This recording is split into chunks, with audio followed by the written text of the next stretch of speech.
Paranormal researchers say that watching paranormal videos can really inflict a curse upon you, or the entities shown in the video may haunt you. You would not believe me, I know. Even I did not until that night. The night I had the worst nightmare of my entire life. So here I describe my horrific experience with the unknown. I remember watching a video in which some people were investigating an allegedly haunted doll. I still regret watching the video late in night out of pure boredom. The video showed those people talking to the doll through a spirit box. When the doll said both those investigators' names, I was spooked because the doll was already creepy looking and the responses it mentioned to the questions asked were even creepier. After that video, I suddenly got a heavy feeling in my stomach. I was home alone and my parents were still to come home. After watching the video, I don't know why, but I was utterly spooked.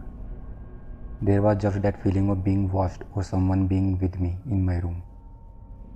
I thought it was just my mind playing with me. Maybe it was paranoia. So I tried sleeping in my bed. Just when I got comfortably tucked in and switched off the lights, I heard a bang from above.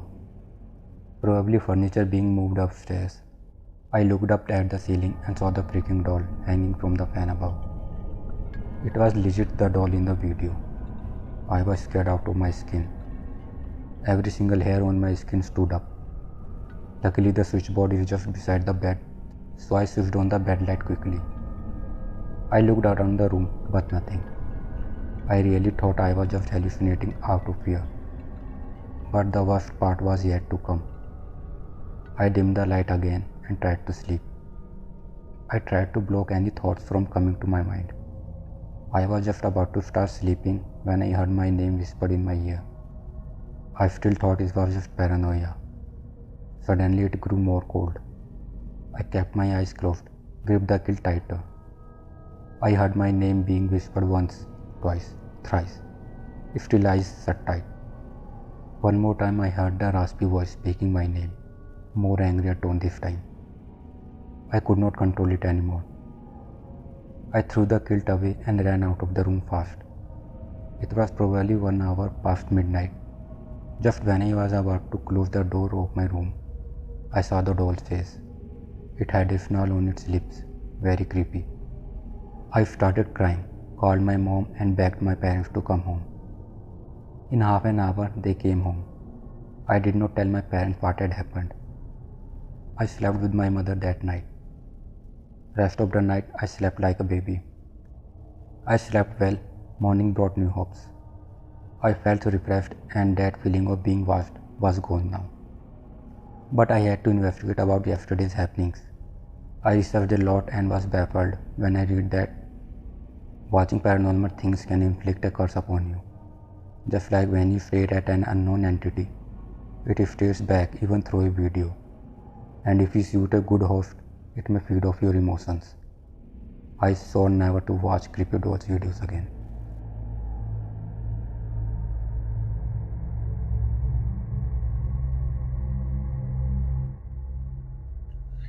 My neighbor's 7-year-old son disappeared 2 days ago. I knew what had happened to him, and I did not do anything. Not intentionally, at least. It was just an accident that you could not have seen coming. I was trying to make a seesaw out of wood that laid in my front yard. I had a perfect way to use the wood, or at least some of it. My 6-year-old daughter liked those seesaws she had seen in the parks. She used to go gaga over them. I had lost the counts of how many times I had to play with her on those things when we went to the park taking a stroll or walking the dog. She just would not budge until I obliged. What would she not give to have a seesaw right in front yard? One of these days you will have to build a seesaw for this bugger of ours. My wife has said more than once. I had thought of a perfect place to lay its base. It was that uneven patch of ground in the yard. I was done with making a seesaw sooner than I had expected. So I rented one of those giant wood chippers and decided to get rid of extra wood. I toiled away for a good couple of hours and decided to treat myself with a lemonade. When I came back out of the yard with belly full of liquid, I turned the chipper back on and vowed to get done with it by the dusk. Little did I know that my neighbor's son had crept up inside the hopper while playing hide and seek. I thought he had no chance. His tiny body was pulled in and shredded in pieces. His screams were muffled inside the chipper while they lasted. I learned to shut the damn thing off as soon as I got the wind of something going wrong. But it was not going to help. He was already reduced to a mangled mass. His blood dripped from the edges of the chipper onto the grass that now turned red. They got red and spilled out at the sight of his calamity. I knew I could not have explained this to anyone. No one would believe that it was an accident. A middle-aged man involved in a child's death. Well, that is too familiar of a narrative, reaching only to a conclusion. I still considered the tiny possibility of people believing my story, eventually if not right off the bat. Maybe they will be logical and understand that these accidents can happen. And there was no way I could have harmed anyone in such a merciless way. But after a brief contemplation, my head told me that even if people believed me, they would never forgive me. My life would go on and end one day, still under the shadow of this horrible incident, making me the most hated man in the town. So I buried him, all pieces of him, as a matter of fact, right inside that ditch that laid in the middle of the yard. And then, as previously planned, I placed the seesaw on top of it. I rendered the ground beneath it precisely uneven, just as it looked before, as if it hadn't been dug at all. "Have you seen our son anywhere?" the boy's father asked that night once I answered the knock at my door. I was standing in front of him, once again pondering if I could tell him and let out the sob that lied buried deep within my throat. But I knew better. "Have you seen my son? We cannot find him anywhere," the father asked again. Shaken and distraught, his wife stood beside him, with eyes that wouldn't stop leaking tears. "No, I don't. I haven't seen him actually," I managed to say. "Well, can you keep an eye out, buddy? We should find him, but just in case, you see him first," he said before running off to the next house in search of his son. As I saw them trudge with heavy hearts and anxious minds, I wondered how long it would be before they came to terms with the fact that their son would never come home. Then yesterday, I meandered in the yard, stealing glances at the seesaw. Every glance reminded me of the sight of the boy's chipped limbs jammed in the chipper. I tried strolling. I tried burying my face in the newspaper. I tried focusing on television. But I couldn't find peace, no matter what I did. And how could I? A boy laid in the ground in my yard as his parents waited for him to return. In the afternoon from my yard, I saw boy's parents getting off to their house and driving away, as if they have stumbled upon a clue on their son's whereabouts. They were making a run for something, it seemed. I could tell just by looking at them that they were beyond exhausted. Their faces displayed unwavering spirit that had not allowed them to quit, but their body was clearly begging for mercy after hours of restlessness. Boy's mother's eyes were red and puffy from hours of weeping. I could imagine their grief. Had something happened to my daughter, I would be just as wrecked, just as lost, probably even suicidal by now. My princess was the apple of my eye. After all, I wished I could tell them, give them a closure, help them move on, but there was no way. "Can you believe they are headed for their psychic?" my wife said as she joined me outside with a mug full of tea. "What?" "I'm talking about boy's parents. Didn't you see them leaving?" "Boy's mother told me this morning they were going to their psychic to ask about their son," my wife continued as she sipped her tea intermittently. "The psychic was out of town, but it seems he's back, hence all the running." I looked at her, engrossed in releasing the warmth of her tea. She was making sound observations, as if the goddamned psychic will help them find their son. "Idiots," she scoffed.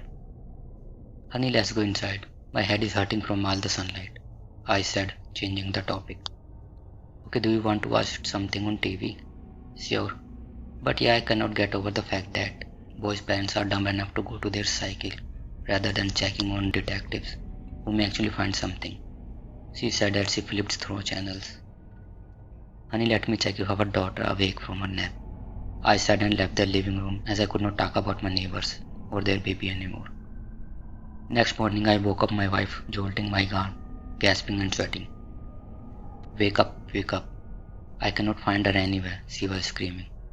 I flung myself out of the bed and ran to our daughter's room as my wife followed me. I searched the entire house, everywhere around the house. Screamed her name on top of my voice without pausing the breath. But she was nowhere to be found. My wife called the cops and was assured that they were on the way. My head was spinning as if I was thrown on a deep gorge head first. My feet never stopped running around the house, even though the eyes had done countless futile searches.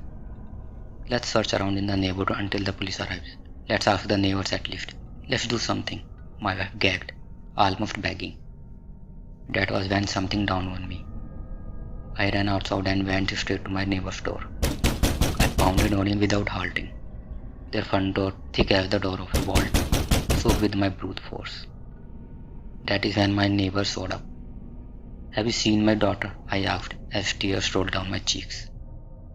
Actually no, he replied, cold as slab of ice. But I was wondering when you would show up, he added.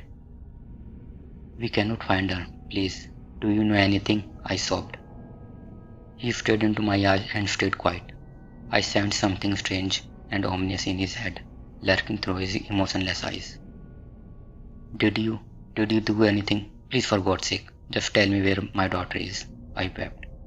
He took a step forward and looked at me carefully.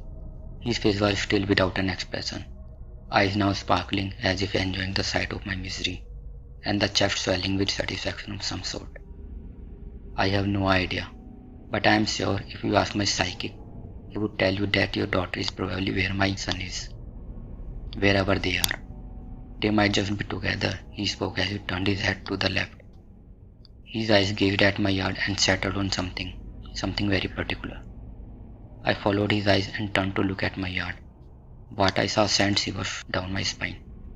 There in the middle, the ditch underneath the seesaw seemed freshly dug and covered.